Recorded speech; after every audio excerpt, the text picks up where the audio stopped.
فاقصص القصص لعلهم يتفكرون. hadda ka hor waxaa dhacday al-imaam Abaa Xaniifa oo ka mid ah afarta imaam ayaa isagoo wada socda wuxuu arkay wiil dhalinyaro ah oo tufaax xadaya. tufaaxatii markii uu xaday wuxuu wiilkii ku sadaqaystay ama uu siiyey haweeney da' oo meel fadhiso.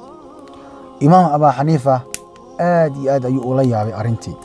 wiilkii ayuu su'aalay, war waxaan ku mooday nin baahan inaad tahay oo sidaas aad tufaaxad u xaday, maxaad tufaax aad u xaday u siisay qof kale? ilaan waa xoolo xaaraane.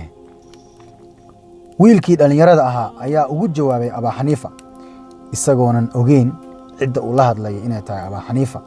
wuxuu wiilkii yaraay ku yiri Abaa Xaniifa, waxaan xaday tufaax, waxaa lay qoray hal dembi oo waa tuugnimo.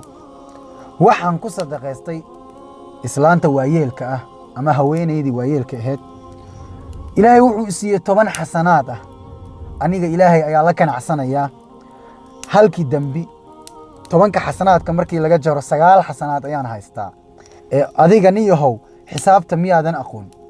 Abaa Xaniifa ayaa la yaabay wiilkii, kadibna ugu jawaabay, war waxaad xatay tufaax, halkaas ilaahay dembi ayuu kuu qoray. ilaan tufaaxa waa xaaraan, waana fal tuugnimo ah.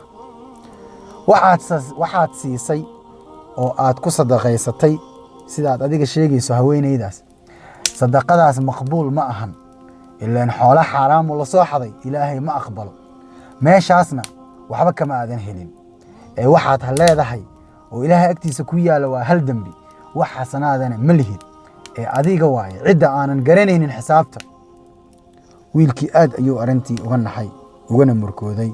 wuxuuna ballan qaaday inuusan mar dambe wax uu xaday uu sadaqaysanaynin, uuna xadi doonin wax dambe. sidii ayuuna ilaahay subxaanahu wa tacaala ugu toobad keenay.